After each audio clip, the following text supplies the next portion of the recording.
নির্বাচনের প্রতীকে ভোট দেওয়ার সময় যে সিল ব্যবহার করা হয় সেরকম সিল বানাতে গিয়ে ধরা পড়েছে জামায়াতের কর্মী, এবং সেটা জামায়াতের নেতার নির্দেশে। এই ধরনের একটা খবর আমাদের সামনে এসছে। খুবই অ্যালার্মিং ব্যাপার, কারণ এটা একটা খুব বড় চক্রান্তের খোঁজ সম্ভবত আমাদেরকে দিতে পারে। আমরা অনেকেই খবরটা দেখেছি, তারপরও খবরটার গুরুত্বপূর্ণ কিছু অংশ একটু দেখে নেওয়া যাক। এখানে একজন ব্যক্তিকে গ্রেফতার করা হয়েছে এবং তিনি প্রিন্টিং প্রেসের মালিককে গ্রেফতার করা হয়েছে। তিনি আদালতে জবানবন্দি দিয়েছেন। তিনি যা যা বলছেন ব্যাপারটা একটু এভাবে বলা যায়, মানে ভারপ্রাপ্ত কর্মকর্তা জানিয়েছেন এভাবে, জামায়াত ইসলামীর নেতা সৌরভ হোসেন ওরফে শরীফের নির্দেশে এসব সিল তৈরি করা হয়েছে বলে সোহেল রানা আদালতকে জানিয়েছেন। সোহেল রানা হচ্ছে সিল তৈরি করার যে দোকান সেটার মালিক। গত 30 জানুয়ারি তার হোয়াটসঅ্যাপে সিলগুলো তৈরির অর্ডার দেন শরীফ, এরপর তিনি সিলগুলো বানান। এই ঘটনা জানাজানি হওয়ার পর আমরা জানি যে জামায়াতে ইসলামী তা সৌরভ হোসেনকে বহিষ্কার করেছে, তার বিরুদ্ধে দলের ভাবমূর্তি ক্ষুণ্ণ করার অভিযোগ আনা হয়েছে। জামায়াতের আমির বলেন, ঘটনার পরপরই আমরা সৌরভকে দল থেকে বহিষ্কার করেছি। তিনি ভোটারদের ভোট দেওয়া শেখানোর জন্য নাকি সিলগুলো তৈরি করেছেন, তবে এটা দায়িত্বহীন কাজ। এছাড়া যার যার দোকান থেকে সিল উদ্ধার করে যাচ্ছে তিনি আমাদের দলের কেউ নয়। পুলিশ তদন্ত করবে টরবে বলছে, মানে ইনস্ট্যান্ট একটা ব্যাখ্যা বের করা হয়েছে কি ভোট দেওয়া শেখানোর জন্য তিনি সিলগুলো বানানোর চেষ্টা করছেন, এবং সিলগুলো হচ্ছে অবিকল সেই সিল, কতগুলো বর্গাকৃতি থাকে আমরা দেখেছি, এটা সেটার মতো করে বানানো। তারপরে জামাত তাকে বহিষ্কার করেছে। কয়েকটা কথা একটু মনে রাখা দরকার। জামাত তত স্বীকার করলো যে এই ভদ্রলোক তাদের নেতা এবং তাকে বহিষ্কার করেছেন, তিনি ওটা বানাতে যাচ্ছিলেন। এখন প্রশ্ন কয়েকটা আছে, এবং এই ধরনের মানে পরিকল্পনা যদি থেকে থাকে সেটা ঠেকানো কিভাবে যেতে পারে সেটার ব্যাপারেও একটা ধারণা গতকাল একটা গোলটেবিল বৈঠক থেকে আমি পেয়েছি, সেটা আপনাদেরকে একটু জানাতে চাই। সিল বানানো হচ্ছে মানে এটার সাথে তো কান টানলে মাথা আসার মতো, সিল টানলে তো ব্যালট পেপারও আসে। এটা ভোট দেয়া শেখানোর জন্য ফরমায়েশ দেয়া হয়েছে এরকম সিল বানানোর ক্ষেত্রে কথায়, সেটা আমরা কোনোভাবেই মনে করি এটা খুবই অযৌক্তিক, খুবই বাজে অজুহাত, গ্রহণযোগ্য। সো এটার সাথে জালিয়াতির সম্পর্ক আছে, আমরা ওটা নিশ্চিতভাবে ধরেই কথা বলতে চাই। তাহলে জরুরি প্রশ্ন হচ্ছে সিল কেন? সিল মানে ব্যালট পেপার আসবে, ব্যালট পেপার কি তারা পাচ্ছেন বা পেয়েছেন?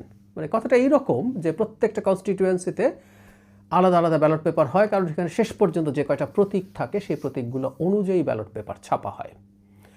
ছাপা যদি হয় তাহলে কিভাবে হতে পারে, এগুলো কিভাবে অ্যারেঞ্জড হবে, এটা সিরিয়াল কেমন হবে, এগুলো জানলেই কি কেউ কোনো ব্যালট পেপার ছাপিয়ে ফেলতে পারে? আমার কাছে মনে হয় এটা কঠিন। কারণ হলো সেইটা করবেন, তার সাথে প্রতীকগুলো কেমন হবে, নির্বাচন কমিশন যে প্রতীকগুলো দিয়ে প্রিন্ট করছেন হুবহু সেরকম হবে কি না সেটা এজেন্টদের সামনে পরে ধরা পড়ে যেতে পারে, সেই সম্ভাবনা থাকে। তাহলে উপায় বেটার যেটা, সেটা হচ্ছে একটা প্রিন্টেড কপি পেয়ে যাওয়া, যেটা দেখে দেখে তারা এরপর বানাতে পারেন। আরেকটা আরও সহজ, হয়তো একটা সফট কপি পাঠিয়ে দেওয়া। এই যুগে এটা কিন্তু খুবই ইজি ব্যাপার, যদি চক্র জড়িত থাকে, মানে অ্যাপারেন্টলি খুবই শক্তিশালী নিরাপত্তা ব্যবস্থার মধ্য দিয়ে এসব প্রিন্ট করার কথা, কিন্তু জামায়াতের প্রচুর অ্যাক্সেস তৈরি হয়েছে সরকারের বা রাষ্ট্রের বিভিন্ন গুরুত্বপূর্ণ জায়গায়। ফলে তারা এই অ্যাক্সেসটা নিয়ে একটা সফট কপি পেলেন, তারপর অনেকগুলো ব্যালট পেপার প্রিন্ট করলেন, তারা করে সেটাতে এই সিলমোহর দিয়ে সিল মেরে নিয়ে চলে গেলেন। বিশেষ করে হয়তো বডি চেক করা হয় না, এবং গোপন যে কক্ষ আছে সেটা পর্দা দিয়ে ঢাকা থাকে, সেখানে কোনো রকম কোনো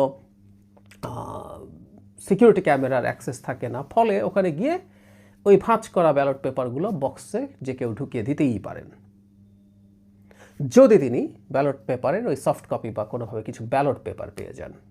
এখন প্রশ্ন হচ্ছে এটা কি করছেন? আমি আসলে জামায়াতে ইসলামী এর বাইরে কিছু করতে পারে, মানে জামায়াতে ইসলামী এই ধরনের কিছু করতে পারে যদি সুযোগ থাকে, এটা বিশ্বাস করে। আমি আগে একটা ভিডিওতে বলেছি, খুবই ইন্টারেস্টিং। জামায়াতে ইসলামী সমর্থন করেন না, কিন্তু জামায়াতে ইসলামী মানে তুলনামূলকভাবে কম চাঁদাবাজি করেন বা করবেন এই ধরনের বিশ্বাস অনেকে করেন। আমি খুব বেশি করি না, কারণ আমি আগে একদিন বলেছিলাম, অনেকে খুব সমালোচনা করেছেন, চাঁদাবাজি আসলে খুব ব্যক্তির ইস্যু না বা দলের ইস্যু না, বা এটা একটা কাঠামোগত সমস্যা। বাংলাদেশের যে ইনফর্মাল ইকোনমি আছে সেটার ম্যানেজমেন্ট যতদিন পর্যন্ত ঠিকঠাক হবে না, চাঁদাবাজি কোনো না কোনো ফর্মে থাকবে, কম বা বেশি হবে। যাই হোক, অনেকে যেটা মনে করেন যে জামায়াতে ইসলামী তুলনামূলকভাবে কম এসব করবে, তাদের সময় তুলনামূলকভাবে কিছু কিছু জায়গায় দুর্নীতি কম হতে পারে, এই ধরনের পারসেপশন যাদের আছে। আবারও বলছেন, ব্যক্তিগতভাবে এটাকে সাবস্ক্রাইব করি না। কিন্তু তারাও বিশ্বাস করেন নির্বাচনে জেতার জন্য জামায়াত ইসলামী যে কোনো অন্যায় অনিয়ম দুর্নীতি করতে পারে। মানে খুবই মজার ব্যাপার, একটা রাষ্ট্রের ভোট চুরি করে অবৈধভাবে ক্ষমতায় যাওয়ার অন্যায় বা পাপ চাঁদাবাজি বা অন্য করাপশনের তুলনায় বহু বহু গুণ বড়, কিন্তু তারা এটা করতে পারে বলে মানুষ মনে করে। সো এটা সিস্টেম্যাটিক বা সেন্ট্রাল একটা ডিসিশনের পার্ট হতে পারে। মানে একটা ধরা পড়েছে, এরকম আরও কয়টা আছে, কতগুলো আছে, এই প্রশ্ন তো সামনে আসতেই পারে। সো খুবই সতর্ক থাকা দরকার আমাদের। একটা রাউন্ড টেবিলের কথা বলছিলাম, সেখানে এই ইস্যুতে না, জেনারেলি একটা খুব গুরুত্বপূর্ণ দায়িত্বের কথা জেসমিন টুলি আপা বলেছিলেন। জেসমিন টুলি হচ্ছেন আমাদের নির্বাচন কমিশনের অতিরিক্ত সচিব হিসেবে রিটায়ার করেছেন। তিনি নির্বাচন ব্যবস্থা সংস্কার কমিশনের সদস্য ছিলেন, যে সংস্কার কমিশনের একজন সদস্য আমিও ছিলাম, তার সাথে আমি কাজ করেছি। অসাধারণ মানুষ, নির্বাচনের খুঁটিনাটি তিনি সব কিছু খুব ভালোভাবে জানেন, বিভিন্ন পর্যায়ে কাজ করেছেন। শেখ হাসিনার প্রথম শাসনের সময় চট্টগ্রামে একটা নির্বাচনে আওয়ামী লীগ কারচুপি করার প্রেক্ষাপট তৈরি করছিল, সেখানে তিনি খুব কঠোরভাবে সুন্দরভাবে সেই নির্বাচনটা করে এসেছিলেন, সাহস নিয়ে আওয়ামী লীগ প্রার্থীর বিরুদ্ধে দাঁড়িয়েছিলেন। সেটা এখনও আমাদের খুব গুরুত্বপূর্ণ একটা উদাহরণ হিসেবে রয়ে গেছে। সেই টুলিয়াপা একটা খুব ইন্টারেস্টিং কথা বলেছেন, এটা আমি মনে করি তিনি অন্য সব মানে জেনারেলি বলেছেন এটা করার জন্য, কিন্তু এই চুরিগুলো ঠেকানোর জন্য এটা কাজ করবে। সেটা হচ্ছে এরকম যে কতগুলো ভোট দেয়া হলো সেটার একটা হিসাব করা হয়, কিন্তু কতগুলো ভোট বাকি মানে ব্যালট পেপার বাকি থাকলো এটাও চাইলেন এটা এজেন্টরা ইনফ্যাক্ট ওখানে যারা অফিসার্স আছেন তাদের কাছ থেকে এটা দেখে নিতে পারেন এবং টুকে নিতে পারেন। একটা সহজ উদাহরণ দেই, যে একটা কেন্দ্রে ধরে নিলাম 100 ভোট হয়েছে, তো হিসাব করতে হবে যে ভোটগুলো ব্যালট পেপারগুলো বাকি রয়ে গেছে, এই হিসাবটা নাকি বেশিরভাগ এজেন্টরা করেন না।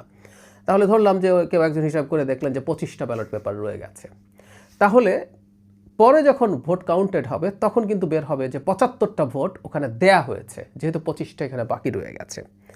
এই যে বাকি রয়ে গেছে হিসাবটা করলে কিন্তু এই ধরনের জালিয়াতি যদি কেউ করতে চেষ্টা করে সেটাও ধরা পড়বে, কারণ 25টা এখানে হিসাব হলে তাহলে 75টা থাকার কথা, কিন্তু বাইরে থেকে এক্সট্রা ব্যালট যদি ঢোকে, ধরে নিলাম যে আমরা এই ব্যালটগুলো লিক করলো, হুবহু একই রকম ব্যালট হলো, দেখতে প্রবলেম লাগলো না, ওখানে যখন ব্যালট বেশি হয়ে যাবে তখন অনিবার্যভাবেই এই প্রশ্ন তৈরি করা যাবে যে ওখানে ভুয়া ব্যালট ঢুকেছে।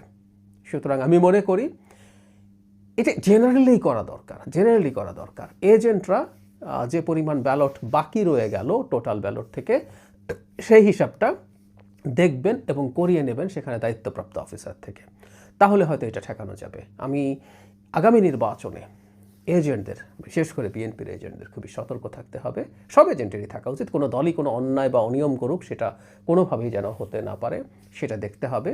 কিন্তু এই নির্বাচনে জামায়াত অনেক ইলেকশন ইঞ্জিনিয়ারিং করতে পারে, তারা বিভিন্ন ফর্মে, এই আলাপটাই যেহেতু বেশি, বিএনপির এজেন্টদের সতর্ক থাকতে হবে এবং খুবই একেবারে শেষ পর্যন্ত পূর্ণ শক্তি নিয়ে, স্ট্যামিনা নিয়ে থেকে ভোট